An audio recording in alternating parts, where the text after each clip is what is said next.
It's Tommy Robinson. Tommy Robinson? Oh my God. Well, you shouldn't be that shocked. You're going around people I went to school with asking them to dish up dirt on me. Anything negative they've got to say about me from 28 years ago. I haven't asked anyone to dish up dirt. Yes. But, yeah, I did contact. I was trying to find people who went to school with you, yeah. Yeah? What for? What for, Hugo? 28 years ago. What? And you did ask them to dish up dirt, because the lads told me. I've got a recording of what he just told me. So you've gone to Asian kids. How come you're only approaching Asian kids I went to school with? Developing today, Tommy Robinson has exposed the mainstream media witch hunt against him in the most hilarious fashion. Now, after the success of the Unite the Kingdom rally last month, he knew that there was going to be an onslaught from the legacy media, the establishment, the deep state to try and take him down once again. Tommy isn't having it, though. He's not taking it this time. And so when he discovered that the Sunday Times, the establishment Murdoch newspaper, was speaking to his school friends from 26 years ago, specifically non-white students, to try and paint a picture of racism at school, he fought back. Now, we're going to get analysis on this from Tommy's close ally, Paul Thorpe, in just one moment. But first, watch this.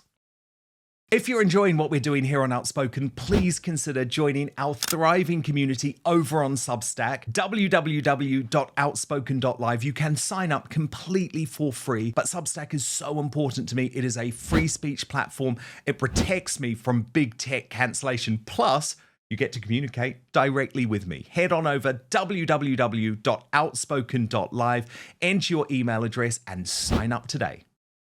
People were in London on that date. You're a journalist, so you should surely have looked through the footage. How many people were in London on that date? Well, I don't know, 100,000 plus was what they said. Was what? No, you're a journalist. Come on, you've got your own mind. Forget what they said. Forget what the... Well, I wasn't at it. But you're doing your research. You're running a whole story. You're contacting people who went to school 26 years ago about this bloody subject. So you're doing some research on it. So surely you've looked at the footage, at the videos, at the overlays, at the overheads, at the helicopter footage. It's a simple question. You're a journalist. How many people... I've no idea. I can't guess how many people are there. I don't know how to guess the size of a crowd. What are you saying? Do you want to say there was a lot more people there than 100,000? Or... It's comical. You see what I mean? You can't even bring yourself as a journalist to come to a true reflection of what happened on that day.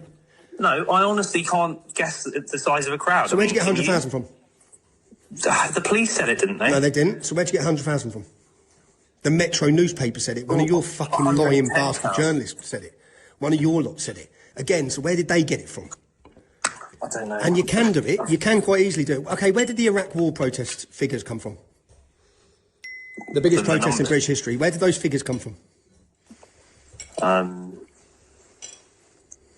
I can't remember. Well, you're doing an investigation. You're covering this event that happened last weekend. Where did they come from? Well, wasn't it Stop the War Coalition? Or, I don't know. Coalition. So the people who organised protests told everyone how many people come. So look, the point is, you're a journalist. You're doing an investigation into the biggest protest in British history, because that's what happened on the 13th of September. You can't even bring yourself to admit how many people were there at the start of it. Yeah? And you're contacting Asian kids I went to school with 26 years ago hoping for shit. So you're not doing a true reflection to say, here's what happened, here's why it happened. You're looking for dirt, which is what you told my mate. You rang him up, you're looking for dirt on Tommy Robinson from school. Yeah? You ain't going to get none, least of all from any Asian kids. Because I was friendly with every kid at school. Black, white and Asian. There's no racism here. There's no bullshit racist story you're going to dig out of the dirt, mate, yeah? Well, I mean, I wasn't asking for dirt. I was just asking who you were and what you were like at school. But, yeah, I mean, I don't know what he or whoever it was told you, but that's not what I was doing. Told me that you're ringing, asking for dirt.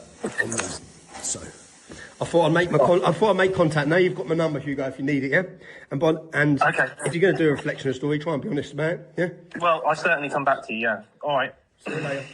Thank you. Bye. Paul Thorpe, I'd say Hugo Daniel was well and truly owned there.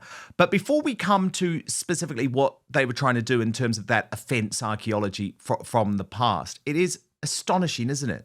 That a journalist like that just parrots the 100,000 figure, isn't prepared to do any of his own research. They're just unbelievable, Dan. I mean, how anyone takes these people seriously these days is beyond me. But I think we missed the best part of the conversation out. When Tommy introduced himself at the very beginning, the guy was so starstruck. I'm sure he's got little pickies of Tommy's on his bedroom wall, really. I mean, all these people would love to be Tommy, wouldn't they? That's the bottom line. That is the truth. All these people have a massive inferiority complex when it comes to Tommy Robinson, and I don't blame them. The guy's a hero. There's not many Tommies around, is there? But no, absolutely disgraceful. Trying to convince us that he wasn't trying to dish up any dirt. Well, I'm not sure that any of the Sunday Times readers would be interested in what Tommy used to have for school dinners. So they were obviously after something. But I will add this as well, Dan. I've been around Tommy enough to know this guy is not a racist. In fact, he is one of the least racist individuals that I've ever known, because every time I see him, he goes out of his way to show it and to prove it. They're wasting their time, Dan. I tell you what, he'd be better off. I forgot the journalist's name already now, but he'll be better off.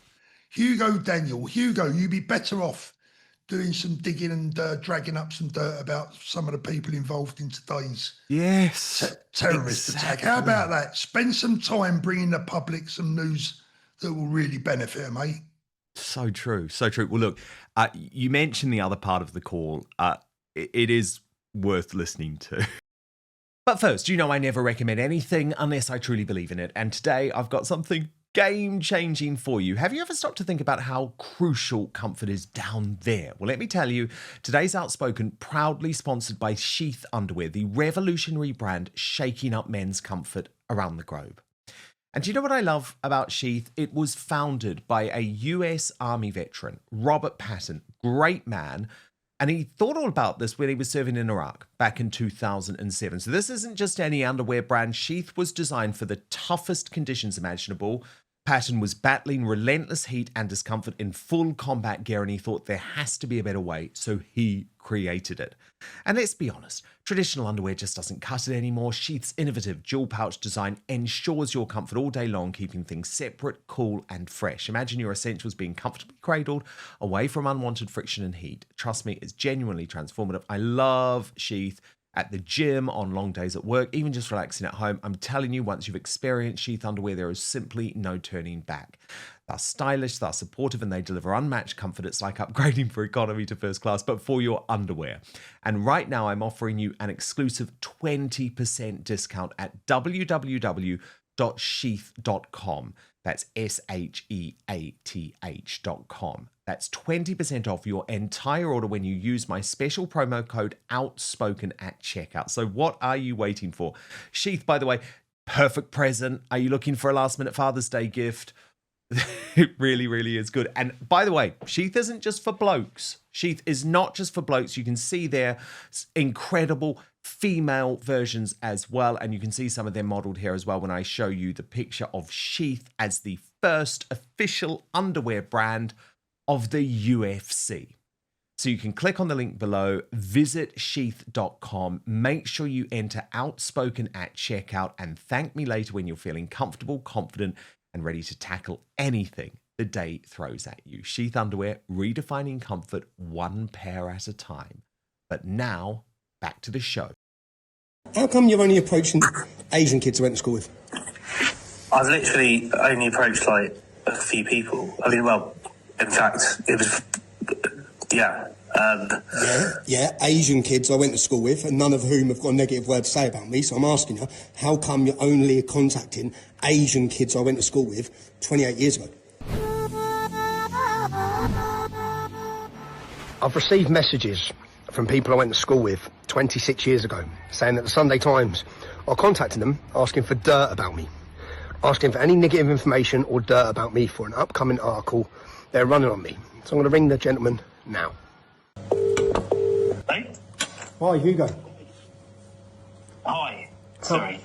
How are you? Yeah, good. Who is it, sorry? I'm just inquiring why you've been contacting children I went to school with, or people I went to school with 30 years ago. It's Tommy Robinson. Tommy Robinson? Oh, my God. Well, you shouldn't be that shocked. You're going around people I went to school with, asking them to dish up dirt on me. Anything negative they've got to say about me from 28 years ago. I haven't asked anyone to dish up dirt. Yes. Yeah, I did contact. I was trying to find people who went to school with you. Yeah. Yeah. What for? What for, Hugo? 28 years ago. What? And you did ask them to dish up dirt because the lads told me. I've got a recording of what he just told me. So you've gone to Asian kids. How come you're only approaching Asian kids I went to school with? I've literally only approached like a few people. I mean, well, in fact, it was.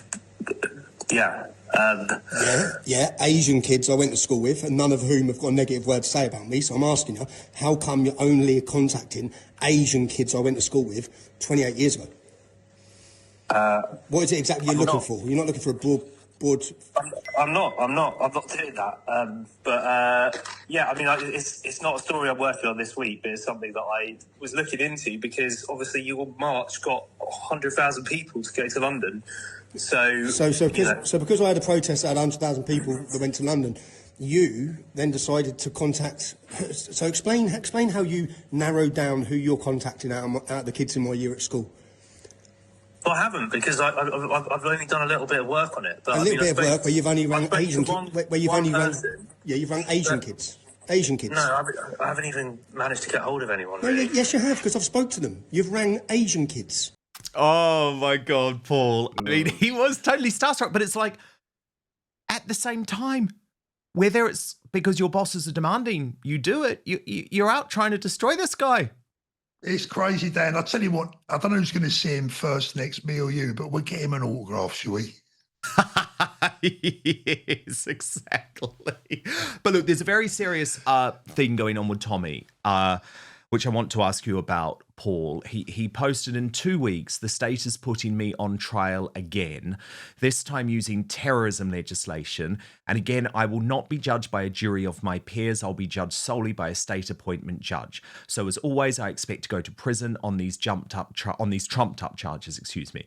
If you can make it to my trial, which will take place at Westminster's Magistrates on Monday the 13th and Tuesday the 14th of October, I will wholly appreciate it.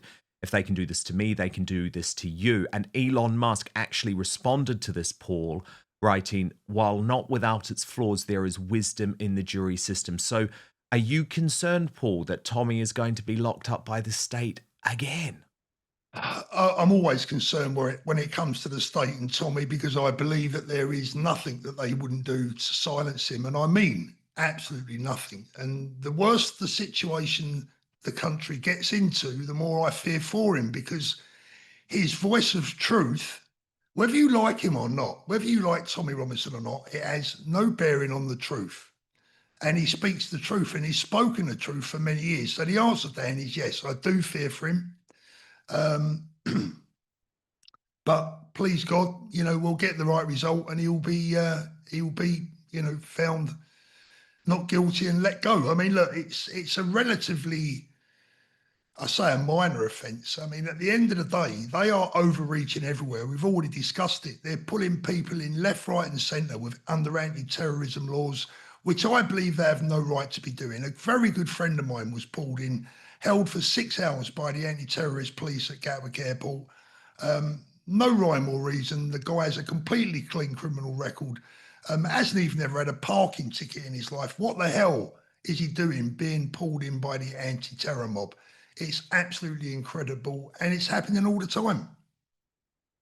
It is. It really is, Paul Thorpe, and we will continue to call it out. Such a pleasure to have you on this big day of breaking news. And of course, Paul Thorpe's YouTube channel is a must watch. I watched your live broadcast last night with Sarah White and some other very good folk, and it was absolutely compelling. So let's keep doing this in the independent space, Paul. Keep up the good work, my friend. Thank you. Thank you. Thank you very much. We'll speak very soon. Thank you so much for watching Dan Wootton Outspoken. Please click on my face just to the bottom left to subscribe to this brand new independent news source and turn on the notification bell so you'll be alerted to our brand new live shows, uncancelled interviews, and special royal episodes. Outspoken is also now available as a podcast, so you can listen to the show every weekday on the go, wherever you are.